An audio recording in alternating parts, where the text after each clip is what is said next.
So patch 9.13 is finally out. Everybody's been waiting for this patch. It's introducing Teamfight Tactics, which is I played it a little bit in PvE. It's super fun. Definitely check that out when it hits live servers. But Teamfight Tactics kind of takes up the bulk of this, so the actual change list, it's not that very intensive. So there's not a lot to go over, but yeah, let's just start. First, you got Teamfight Tactics, obviously. I'm just going to blow past that. Champions Qiyana, I think everybody kind of forgot about her releasing because of, like, Teamfight Tactics coming out and everything, and the Mordekaiser rework just hit last patch. So she's kind of like fading and just spending in the background. But she does look super fun. I played her like a little. I didn't really play a game on her. I played her in practice a little bit because I was just like Teamfight Tactics all the time.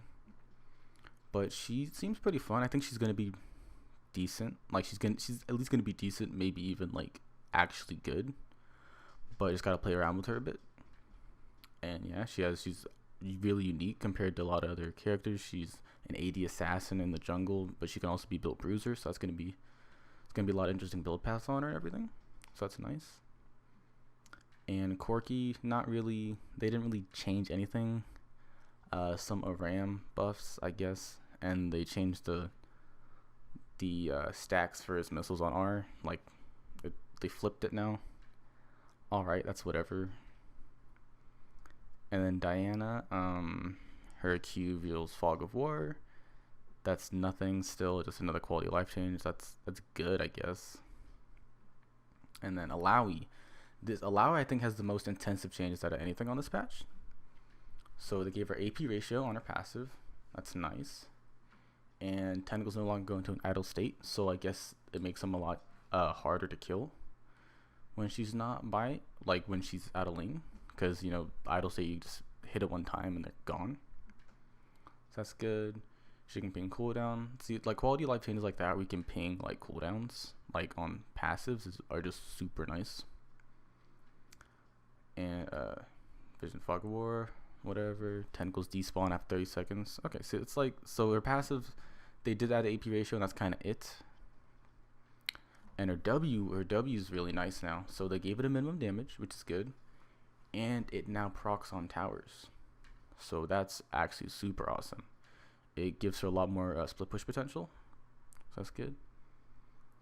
And her E, the duration on the Spirit and Vessel are lowered, but the tentacles attack, like, it's cut in half, which is absolutely insane.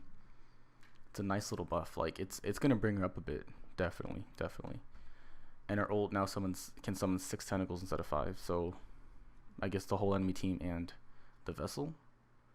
So I mean, I don't think you're gonna notice it too much. Like, I'm pretty sure people aren't getting like 5 tentacle spawns all the time anyway.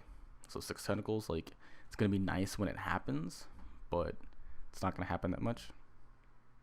So yeah, Alawi, that's nice little buffs with Alawi, so that's good. I don't think she was in like a bad spot, but this just makes her better, makes her more viable, which is good. And Karma, they're nerfing Karma a bit, which is nice because she's like probably one of the best top laners in the game, along with Kench. And so they're just bringing the mood speed duration back down to where it was before, which is, I mean, it's not that big. Ornn is actually in the game still. Sometimes I forget about Ornn because, like, I don't see anyone play him. They gave him some more AD ratio on his Q. That's cool, I guess. People still aren't going to play him because of that. He's just going to stay. He's going to stay where he is, honestly. Pyke. I skimmed through the list before I started recording, and these Pyke changes I'm actually very worried about because they removed the bonus damage on like the regular, like the stab cast, which is whatever. It's not whatever. Like, it hurts the it hurts the soul lane a lot. Like, Pyke soul lane is done. It's just gone now. Like, it's gone. But the cooldown is lowered at rank 1, or like it's lowered early. It still caps out at 8 seconds. So that's a good early game. They're buffing him as an actual support. And his W, I think this W changes are absolutely ridiculous. So they changed it from 40% move speed at all ranks to now it scales from 40% to 60%, which is gonna bring his roam potential up like crazy. Like, they actually buffed Pyke support, which is insane. And his E doesn't do any non-champion damage. That's whatever. That's a minor change. So his solo lane's done. They just kind of just gutted that completely. But his support, I think they actually buffed support Pyke, which is crazy. Like, he's already good enough. So that's just scary, you know. And they're bringing Sejuani down a bit, which is nice because it's kind of annoying seeing Sejuani in like every pro play game. Like, that is absolutely ridiculous. Like, I want to see like more Grags, more Skarners, and everything. So I like the Sejuani nerfs. Brings other people up without like buffing them, which is good. And then Sivers. These Sivir changes are pretty big. 80 growth down, mana regen down, and her W cost is up, so that's gonna hurt her early. Like, it's gonna hurt her so bad early. And then also in combination with the Essence Reaver changes down, further down the list. So I thought that's gonna bring Sivir down a tier. And then Sona nerfs, AP ratio on Q down, bonus move speed down on E. So, and they didn't hit her like too hard. They just hurt the scalings a bit, so it's not the biggest thing. I don't think it's gonna push her out of anywhere, but it's gonna make her less of a priority. Like down in the bot lane, where she's being played like all the time. So that's good. Sylas. These Sylas changes are nice. Like, I'm very glad they're trying to bring him back up after gutting him last patch. So his AD is up. His health growth is up. His W base damage is up by 5 at rank 1 and 25 at rank 5. That's ridiculous. That's gonna be really nice. Like, cause like I'm thinking Sylas gonna be played more as like a bruiser now, because they kind of just gutted his just damage output, which is kind of sad. Like, he's like, they picked him in pro twice. He just got smashed twice in pros. So I mean, it's gonna bring him up, but not nearly back to where he was before. Send your mana growth up a bit, that's a really nice nice little buff there. It's not gonna change your position too much, but still.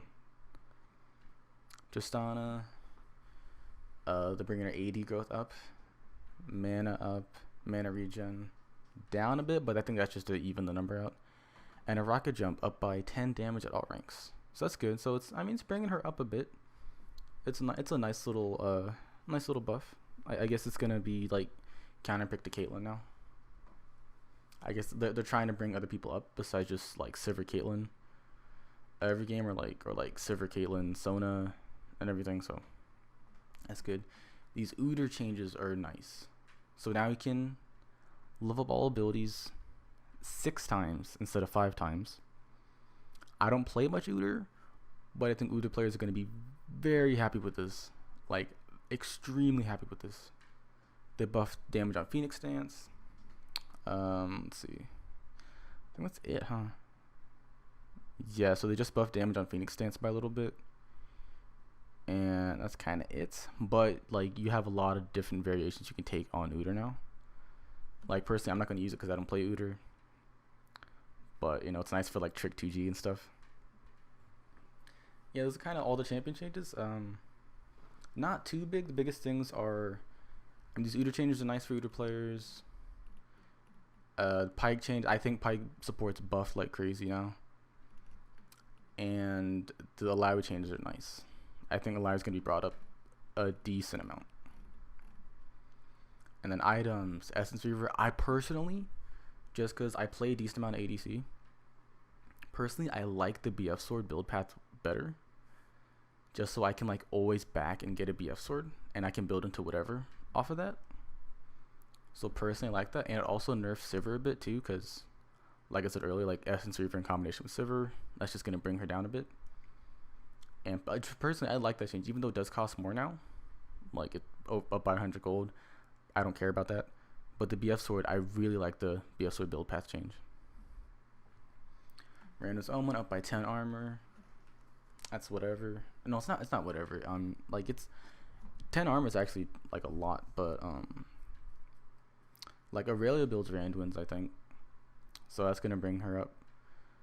even though she's already like really good. She's already like picked over half the games in pro play. So I guess tanks are gonna start to come back in top lane. And Rada Ages 100 gold down. So that's gonna help like first item Rada Ages builders. But I mean, it's a whatever change, honestly. And then the rest of this is just your shop. Damage check. I like the damage check. They changed physical damage orange and magic damage is cyan, blue, whatever, right here. So I like that. It's just another quality of life change. I always like when they do quality of life changes, because it just makes the game feel better without actually like changing characters and changing numbers. And then you got the arcade skins. But yeah, I think the Service down a bit. Uter's great. He has a lot more individuality. You can go a lot more potential. And then the Alawi changes are nice. Pike support buff and Sivir brought down a bit. That's just kind of what I think. I think it's gonna be like they didn't change too much, so the meta's probably gonna stay the same. Maybe Kiana changes things up a bit, but we just have to wait and see. But yeah, that's kind of it for the patch. All right. Thank you for watching. Peace.